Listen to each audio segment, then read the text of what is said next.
We're back in Star Citizen VR land, and well, this is what I was hoping for. So, as you may have seen, everybody and their dog, all the people who make videos about Star Citizen, were sent a Pimax Crystal Super. Everybody made videos about this. I made a video about this, and my conclusion was really, this isn't great. It's too heavy, and image quality wise, clarity wise, it wasn't really quite as good as the Quest 3.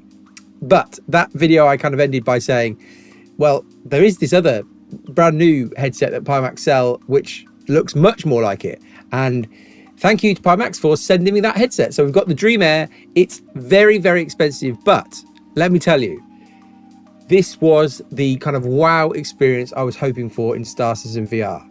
There is a lot to talk about here.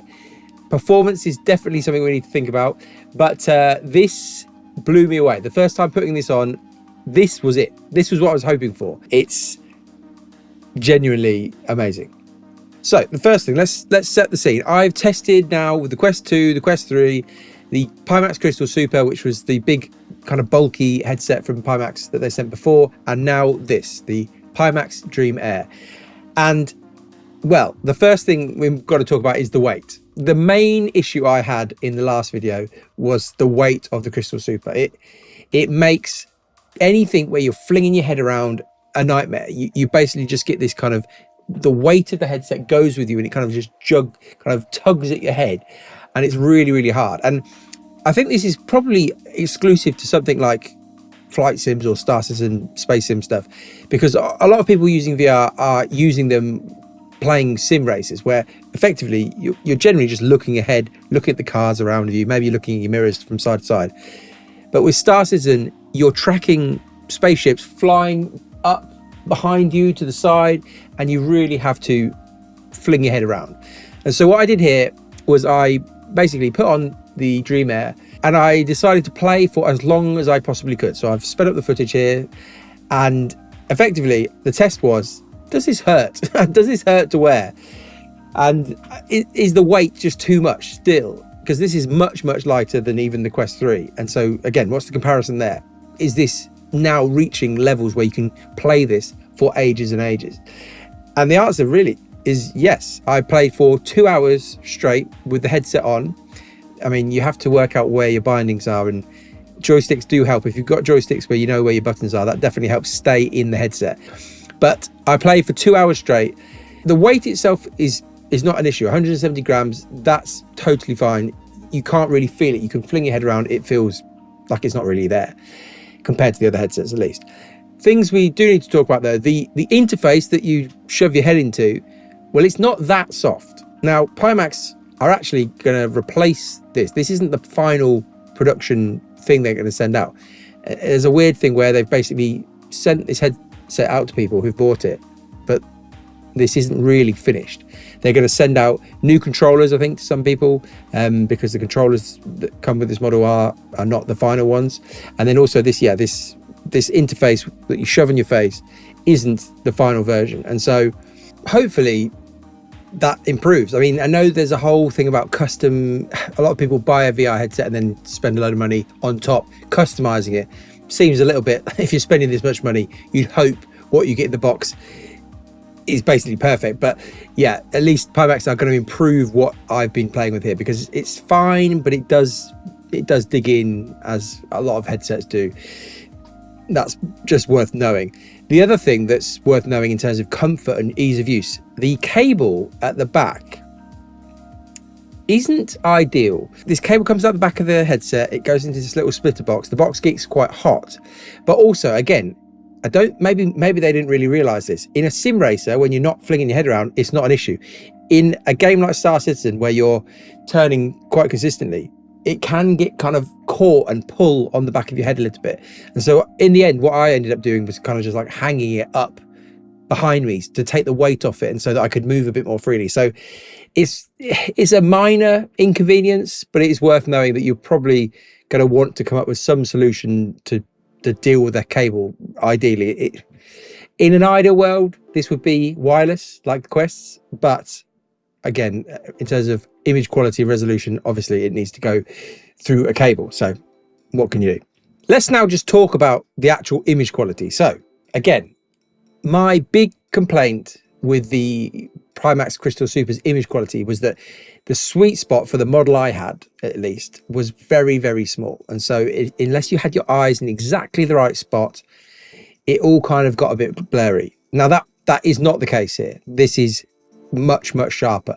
But I would say that at the edges of the display, if you're moving your eyes around to read the chat that's obviously off to the side in Star Citizen, it's not as clear there as it is in the center. It's definitely not as clear. And I would suggest it's still probably not actually quite as clear as my Quest 3.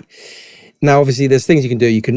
And what I ended up doing was just moving the chat in. You can move the UI in Star Citizen. You can adjust things. What it is worth saying is that the number of pixels we're looking at here and the general kind of definition in everything is something I've never seen anywhere else. It's much, much sharper than my 4K monitor, for instance, that I'm looking at. It feels like you're not actually looking at a screen. There's no signs of pixels really at all. And when you then start to, again, especially looking in the middle of the screen, if you're moving your head around, looking around in like the cockpit, looking at the detail, you suddenly see levels of detail that you just don't pick up when you're playing on a normal monitor. It looks unbelievable. It's crazy. It genuinely, again, the first time I put this on, coming from the Quest 2 to the Quest 3 to the other Pimax Crystal Super, this is on a whole completely different level. This was insane. The thing though that we should mention with all this is performance. So it's a lot of pixels to run, and I made a video with the other headsets looking at kind of VR performance, and effectively the conclusion was you're going to have to heavily rely on upscaling.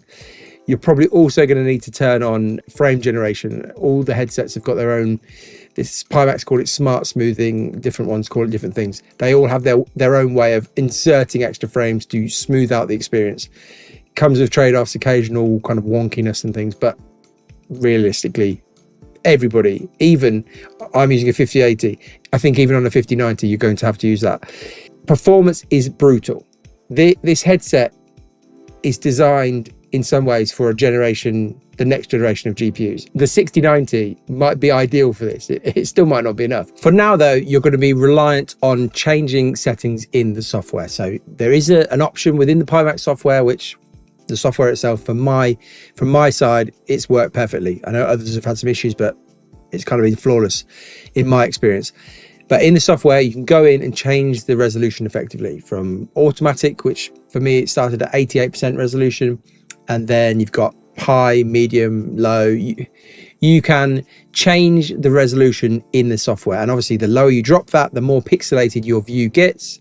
And so it's really a trade-off between how low do you want to drop the resolution versus how many frames are you targeting. I would say with the 5080, with DLSS at the absolute maximum and with the frame gen on, when you've got around 36 to 42-ish frames in parts of the game, because it's being doubled with the frame gen, I kind of found it okay. It's going to depend on how sensitive you are to lower frame rates in VR. But again, the frame gen is doing a lot of heavy lifting in making it feel acceptable. Nobody is going to tell you a 30 FPS experience in VR is okay. But when you've got the inserted frames, taking that to effectively 60, it feels fairly decent. The big hope with Pimax headsets is this thing called foveated rendering. So effectively only rendering the part of the screen that you're looking at. It's in the software, but it's not supported by Star Citizen at this point. Now, earlier on in the year, Sylvan, CIG's VR wizard man, he was actually at, I think, CES with Pimax, and he was talking about this foveated rendering being kind of hopefully planned for this year. I sent him a DM on Discord, and he basically said, well, he's very, very busy with Squadron 42 stuff, and so foveated rendering, the best case scenario is it comes at the end of the year. And I would say, from what he was saying, I wouldn't hold him to that. It sounds like that would even be a push. So in the future, at some point, I think we can hope for a way to basically reduce what you're rendering by just focusing on the bits that you're looking at. And it should, in theory, make this much more performant. But for now, that does not work in Star Citizen. I guess as we finish this off, we should ask the question, who is this for? This is not for somebody who's wanting to dip their toes into VR. This is for an absolute high roller who's already got an incredible PC with a 5090 in it probably, who's got plenty of disposable income and who wants the absolute best visual experience I think you can have in Star Citizen and Squadron 42. It genuinely blew my mind the first time I put this headset on. Compared to the other ones, which were very impressive, I think the Quest 3 is very impressive. This is so far ahead, it's unbelievable. But like I said, it is only for people with tons and tons of money. It's very, very expensive, very expensive. But if you want the absolute best, I think this is the best. Pimax have sorted me out with an affiliate code thing below, so you can get a bit of discount off there. But I wouldn't just watch one video and then go out and buy this. The way you've got to make a purchase like this is to go and watch 10 videos, get lots of different perspectives on it, hear different points of view. I genuinely am blown away by it, but you cannot take one person's word for it. You have to do your research. I am going to be very sad to send this back. I don't know how long I can hold on to it. Maybe I can hold on to it until Squadron 42 is out, but it's genuinely blown me away.